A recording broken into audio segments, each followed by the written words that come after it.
Mike is always awesome. I mean, make things bigger than it is. So we gotta give him a round of applause for that. All right, I'm not gonna take too much of your time, folks.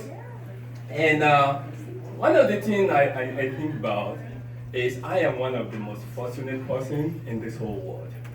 And for one, I'm grateful to have met Mike. Otherwise, I won't be here for this opportunity. Now, I know the group that are here. We have founders. I mean, you know what it's like to find something? Let's take idea from the thin air and turn it into something. Something that have a potential to change the world. That's what you are as a founder.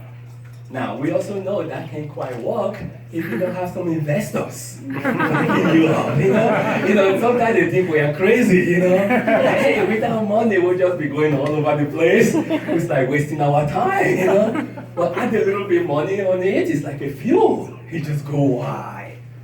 Now, here is the thing, though. Even with the founder's idea and all the money in the world, if you don't have the mentor, it's tough.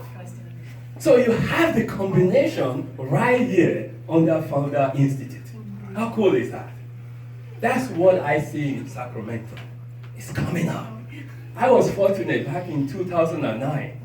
I was meditating. I was thinking all this global meltdown was going on around the world. People were losing their job. People were losing their homes. 401k turned into 101k. And I came out of meditation, I was feeling good. I knew then I couldn't do anything about the global meltdown, but I could do something about one person. So I just went on the street. I started talking to people. I said, on a scale of 1 to 10, how happy are you right now? Not yesterday, not tomorrow, but right now. They gave me a number, we talked about it. And then one person became 2, 2 became 3. Today, folks, we have 64 chapters in 19 countries with almost 70,000 people. Okay. How cool is that? And check this out. And then one day out of nowhere, I got a call that we were being recognized at the United Nations. I'm like, give me a break. This is a little kid from Nigeria. I didn't get a fair show until I was 7 years old, And so it was really cool. So here is what I want to leave you guys with tonight, folks. Every founder in this room, and the investors that's backing them, and the mentor that's helping to do that carburetor adjustment along the road, one of you could become the unicorn. How cool is that? You could become a unicorn. I mean, that's the goal. Every tech company coming out, right? It's like a ball player wanting to get to the Hall of Fame. You could become the next unicorn. So I want to leave you with some stuff along the road, folks. My focus as a Chief Happiness Officer is to make sure when you build that unicorn, you build it on the foundation of happiness. That's right. You don't want to get there before you start bringing happiness along. Yeah. Happiness is very stubborn. It will not come at that time. So you have to bring it along with you. I talk about 4 quadrants. And I'm going to break it down, folks. You see, every one of us may be familiar with this or the other, and if you're fortunate, you're in one group and not the other group. But folks, the quadrant is, let's take poor. If you're poor and you are unhappy, that's not a good quadrant. But it's not that bad though, because when a person is poor and they're unhappy, they say, man, if I was rich, I would be happy. Even if that might not be the case, but they have hope. If you are poor and happy, that's even better. Now, I was in that category when I was in Nigeria. Like poor, I didn't even know it, because we were so happy, okay? Then, when you become rich and you are not happy, that's hell. You have no other incentive. What are you going to be? You don't want that, folks. Being rich and unhappy, that's hell on earth. Wow. What you want to be is being rich and happy. No. I don't want you guys to play that very lightly though, because some people think it's automatic, and it's not. Folks, I interviewed over 1,000 people in 2009. And these people include folks, homeless people, and multi-billionaire. And it was not as easy. Some folks say, man, if I have money, I'll be happy. And I've heard some of the saying, yeah, money cannot buy happiness, but it can buy a lot of stuff. No! If you're not happy, you are not happy. Right. And if you are rich and you are not happy, folks, that's not the position any human being want to be. So I want you to think about this thing. After interviewing over 1,000 people, I realized a common denominator. And now, folks, let me kind of back up a little bit. I am a pilot, okay? I don't have no psychology background, I don't have no psychiatric background, I don't have any of those PhDs.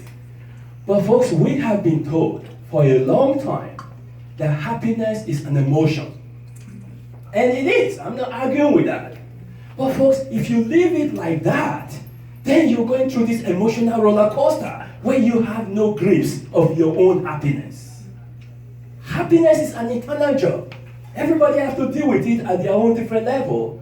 But we have decided to move it from pure emotion to happiness as a skill. Folks, when you are at that level, all you need to find out is, what kind of skills do I need to learn? If you want to be good at school, there's only 2 skills you really need. You need to learn to read and write. And the sooner you know it and master it, the better you're going to be in everything else. You want to be good at basketball? You only need 2 skills. Either defensive or offensive. If you're not good in either one of them, leave basketball alone. Folks, you want to be happy? It comes down to some basic skills. And that's what we're going to be out. We have a book coming out March 20th of next year. And we take it for 20th because that's the International Day of Happiness according to the United Nations. So we're going to celebrate. But I want to leave you with 3 skills that you need to develop and become really good at. So that as you build your business and change the world, you can be one of the happiest people in this world. The first skill, you have to really be good at this. And here is the good news. This is the simplest of all. It doesn't cost money and it doesn't cost time. Those are the 2 sets of stuff we all struggle with all the time, right? It's like, have money, you don't have time. You have time, you don't have money. No. This doesn't cost either one of them. And that's gratitude. Folks, that's the basic. People come to me, oh, you're the chief happiness officer. What's the number 1 thing I need to know? Just be grateful. And you go, but things are tough. That's when you need to be grateful. You see, when things are good, it's easy to be grateful. When things are tough, that's when you need to be grateful. In short, I do a class. I call it the sadness and happiness. And they say, happiness? I say, chief happiness officer, why you deal with sadness? I say, folks, you want to truly understand the value of happiness, you have to experience sadness. And some of you found us here, there's going to be a time you're going to look at the mirror and you go, why am I doing this? And it will be so easy to quit. But that's not your destiny. You look back at that mirror and you deal with what is going on. And maybe that's when you pick a phone and call your mentor. And you guys talk about it. But folks, happiness and sadness are very cool things. I'll give you a quick example. I come across a guy not too long ago.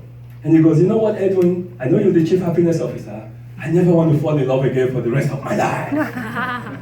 And I said, oh, you had one of those, eh? And he goes, no. His heart was broken. And he promised himself he would never again. So I said, wait a second. Do you know if you feel the way you feel, I don't even need to ask you a question. I already knew when you fell in love, you were like in heaven. And he goes, yeah. I said, that's why it hurt like that. I said, now why would you deprive yourself of having that kind of feeling again just because it didn't work out with one person? The only way you can experience that feeling again is fall in love again. And you cannot fall in love with a preconceived notion. That's not going to work. You're punishing the person that you're falling in love with, but more than that, you're punishing yourself. You have to let go and experience happiness again one more time. And maybe one more time. And maybe one more time. So gratitude, folks, is so simple, but we take it for granted.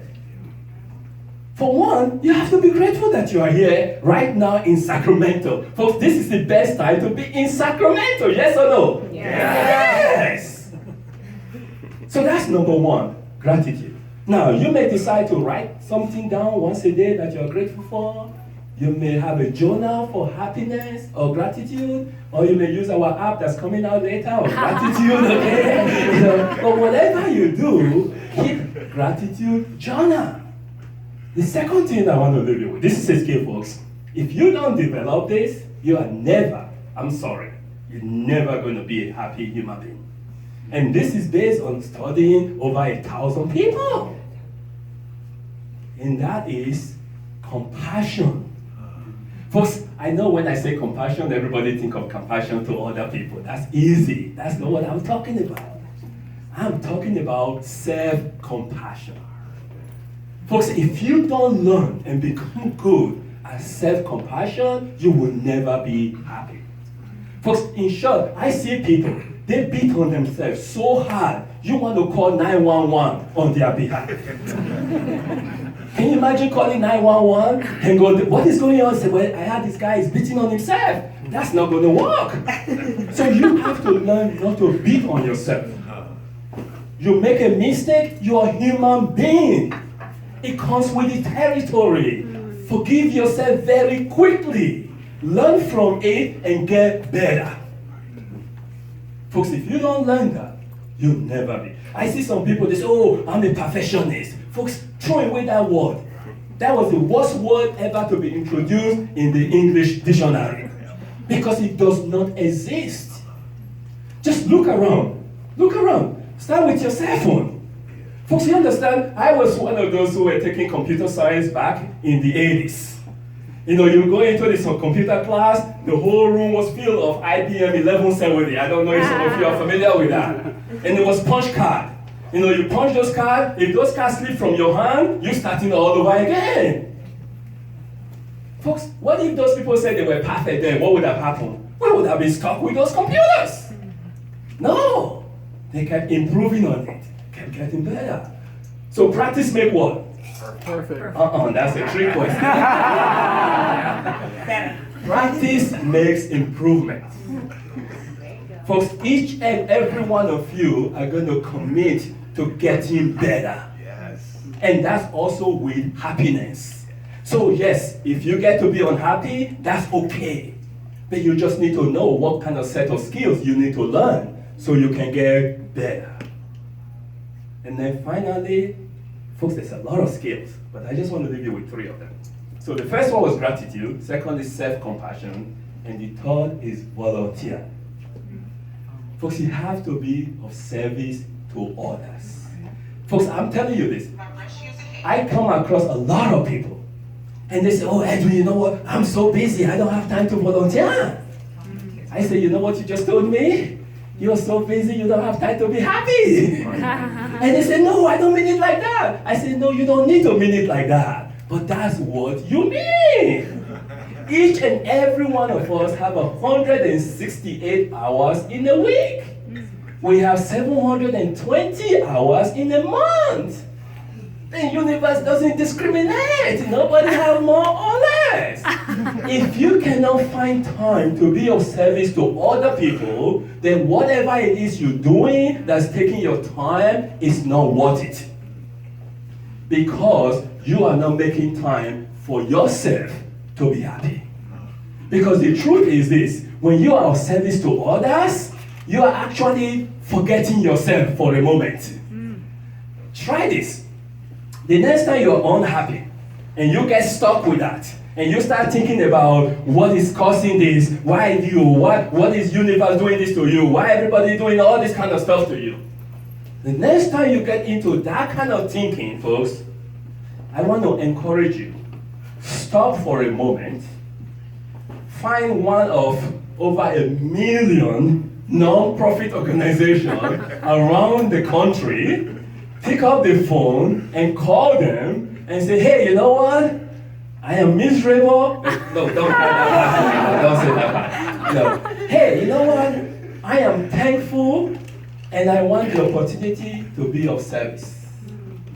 So if you like dogs, go to animal shelter. If you love children, go to children's hospitals. If you like the seniors, go to the elderly care place. Pick some place that you are comfortable with. Go volunteer in 1 hour, just 1 hour, folks. And you will live a little bit happier than the way you went in. Folks, I'm telling you this. If you commit to your own happiness, the whole project that you are doing here is going to become so successful that you will be proud of yourself. Yes, the investor will be proud of you, the mentor will be proud of you, and everybody will be happy. Thank you very much.